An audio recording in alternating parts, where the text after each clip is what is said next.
Voici le script complet, mot pour mot, prêt à enregistrer. You already know who this is about. You didn't have to think. The moment those words appeared, a face came. Not chosen, not summoned, just there. The way certain things are simply there before the mind has time to decide anything. Somewhere in your chest, perhaps lower than that. Something tightened. Something that knows. You have hurt each other. Both of you. Maybe in equal measure, maybe not. But the damage went in both directions, and you know it. Perhaps the destruction was loud. Words that cannot be unsaid. Silences that lasted too long. Choices made in pain that left marks neither of you planned to leave. Perhaps it was quieter than that. A slow erosion. The kind where nothing catastrophic ever happened, but something essential was worn away, little by little, until one day you looked at each other and barely recognized what remained. And yet, here you are, still thinking about this person, still carrying what happened between you with a weight that doesn't diminish the way it should, the way logic says it should, the way every sensible voice around you says it should. You are not weak. You are not pathological. You are not someone who simply cannot let go. What is happening between you and this person is something far more specific than that. And tonight, I am going to show you what it actually is, and why Jung would say that what looks like destruction is often something your soul cannot afford to abandon. Carl Jung, one of the greatest explorers of the human soul who ever lived, spent his entire life mapping the invisible architecture beneath human behavior. The forces that make us return to what harms us, the bonds that resist every rational attempt to dissolve them, the patterns that repeat not because we are broken, but because something in us is trying, desperately, to finish something that was never allowed to complete. And he gave a name to the concept that explains everything you are carrying tonight. He called it the shadow, the part of the self that we cannot see directly, the part that holds everything we have pushed out of the light. Not evil, not darkness in the theatrical sense, simply everything that was too painful, too complicated, too threatening to our self-image to be held consciously. Everything we did not integrate, everything we projected onto someone else instead. The shadow, in Jung's framework, is the sum total of all the parts of ourselves we refuse to acknowledge. And the primary place where we place those parts is onto the people closest to us. Onto the ones we love most. Onto the ones who have hurt us. Onto the ones we cannot leave. And this person, the one already in your mind, is carrying something for you. Something your unconscious placed there. Something that belongs to you and that you have not yet taken back.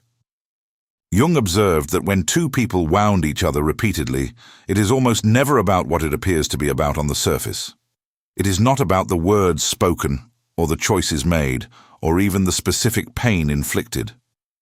Beneath all of that, beneath the arguments, beneath the silence, beneath the patterns of harm that keep repeating, there is a psychological process happening that neither person is fully conscious of. A mirror dynamic. Two shadows meeting. Two incomplete people recognizing in each other the missing pieces they cannot find in themselves. This is not romantic language. This is documented psychological reality.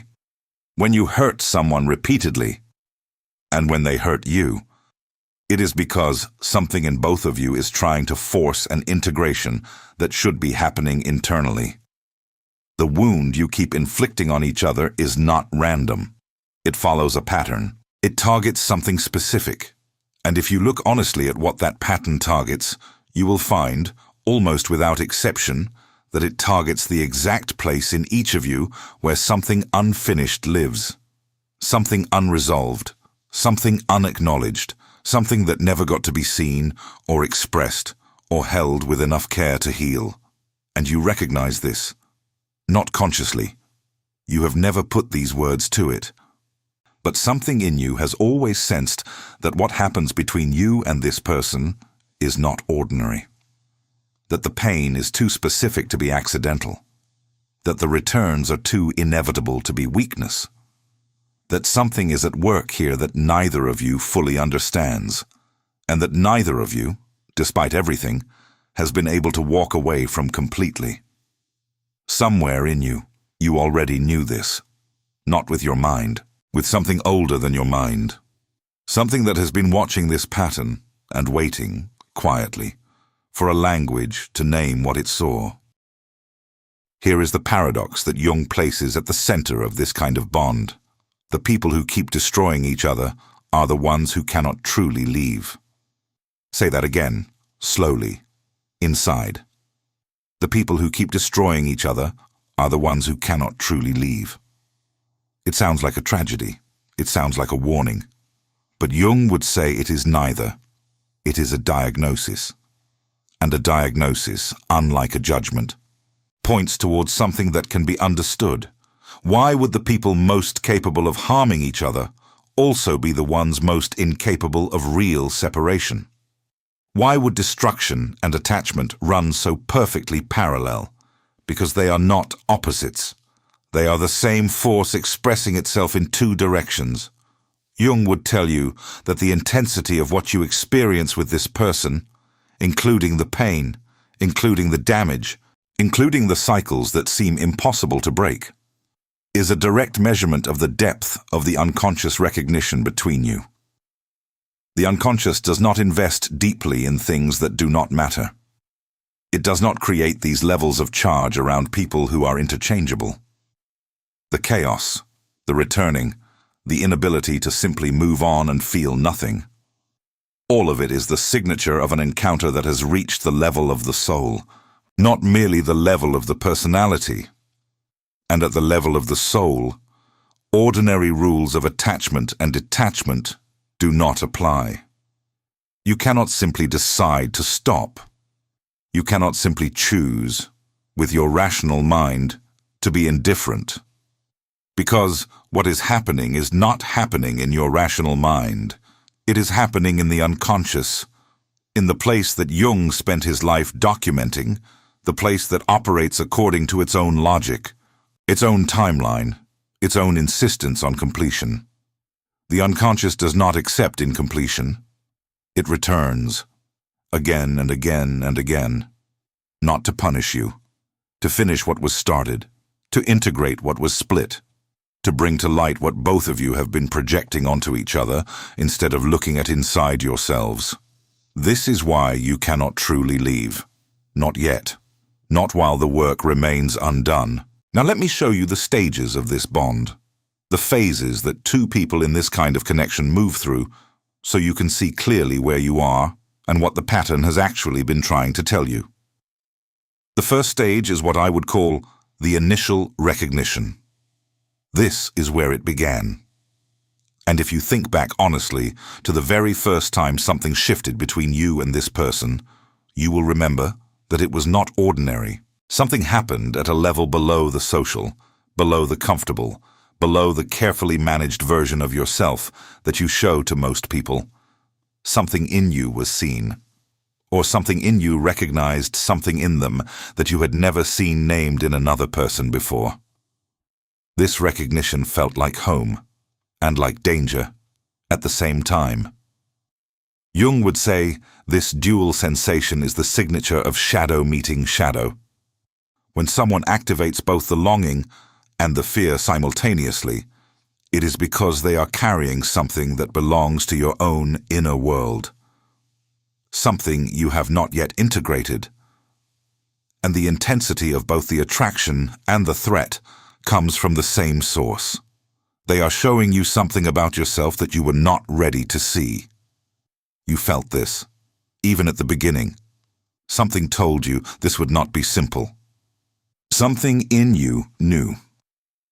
The second stage is the projection war. This is the stage most couples in this pattern spend the longest time in. And it is the stage that produces most of the mutual destruction. This is the stage where each person, unable to see their own shadow clearly, sees it reflected and amplified in the other, and then attacks what they see. He is selfish, she is cold, He abandons. She controls. He cannot commit. She is too much. And perhaps some of these things are partially true, but the intensity of the charge around them, the reason they produce such outsized reactions, such disproportionate pain, such an inability to simply observe and move on, that intensity comes from projection. What you cannot tolerate in the other person is almost always a disowned part of yourself. This does not mean the harm was not real. The harm was real. The wounds left in this stage are real. But beneath the harm, beneath the accusations and the defenses and the cycles of closeness and withdrawal, beneath all of it, two unconscious systems were trying to show each other something, trying to force a recognition that the conscious mind kept refusing to make. The third stage is the breaking that does not break. This is the stage where separation happens, or appears to happen. Distance is created. Contact is cut, or reduced, or formalized into something that no longer resembles what was real between you. And in this stage, one of the great discoveries of this pattern becomes undeniable. The separation does not work the way separations are supposed to work. The other person does not fade. The charge does not diminish at the expected rate. The intrusive thoughts do not give way to ordinary life the way you were told grief eventually does. Weeks pass, months sometimes, and something remains, vivid, immediate, unresolved, as though the distance has had no effect on the actual bond whatsoever. Because it has not. Because the bond is not located in proximity. It is located in the unconscious, and the unconscious does not care where your body is. The fourth stage is the return, or the haunting. This is where you may find yourself now. Either a literal return, back into contact, back into the dynamic, asking yourself how you ended up here again. Or a psychic return, where physical separation exists, but the inner presence of this person has not diminished. Both are versions of the same stage. Both are the unconscious refusing the conclusion the conscious mind tried to impose. And in this stage, something is being offered to you. Not the return itself, not the continuation of the cycle as it has been, something more specific. The unconscious is not asking you to go back into the destruction. It is asking you to go deeper into what the destruction was actually about. To look, finally, honestly, without defense, at what this person was showing you about yourself. But here is what Jung would add, and this is the part most people skip, because it requires the most courage of everything I've said tonight. The cycle does not end because the other person changes. It does not end because the relationship resolves. It does not end because enough time passes or enough distance accumulates or someone new arrives to cover what was left unfinished. It ends when you stop projecting. That is the only exit, and it is entirely internal. What is it precisely that you have been placing onto this person? What quality, what wound, what need have you been locating in them instead of owning in yourself? What part of your own inner life has been using this person as its screen? Perhaps a rage you were never allowed to express, and so you drew it out of them instead. Perhaps a tenderness you feared in yourself, and so you fell towards someone who would mirror it back until it became unbearable. Perhaps an abandonment wound so old you could not see it clearly in yourself. You could only feel it being triggered, over and over, in a pattern that seemed to come from the outside. It did not come from the outside. This person was the occasion, not the cause. The pain belonged to you long before they arrived, and the work of reclaiming it, of taking back what you placed onto them, of integrating the shadow that this relationship has been trying to show you. That work is yours, not theirs, yours. And this is not cruelty. This is the most honest thing I can offer you tonight.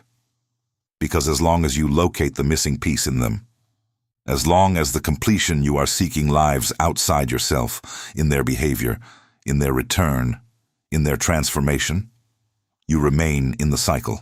The unconscious keeps the bond alive because it has not yet received what it came for.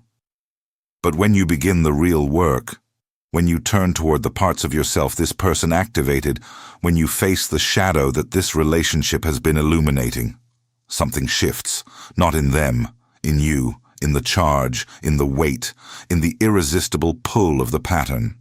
It begins, for the first time, to loosen. Tonight, I'm not going to promise you that this person will come back. I'm not going to tell you the destruction will give way to something beautiful. I do not know what will happen between you, and neither do you, not yet. What I can tell you is this. The pain is real. The bond is real. The fact that ordinary logic has not been able to dissolve what you carry for this person is not a sign of weakness. It is a sign that something genuine happened between you, something that reached a depth where logic does not govern. And the inability to truly leave, that strange, frustrating, humbling inability to simply be done, is not your failure. It is your unconscious telling you, with remarkable consistency, that there is still something here that belongs to you. Not to the relationship. To you.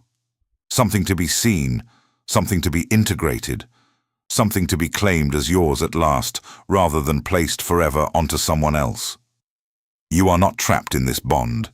You are being invited by the most persistent part of yourself to finally become whole. That is always what the destruction was asking for. Not more pain. Wholeness. Tell me one thing in the comments. Does this pattern resonate with something you are carrying right now? One word is enough. I read every single one. If this reached you tonight, share it with someone who is caught in the same cycle and cannot find the words for what they are living. Subscribe if you haven't yet. Every week we go this deep together. You are not broken. You are unfinished. There is a difference, and the difference is everything.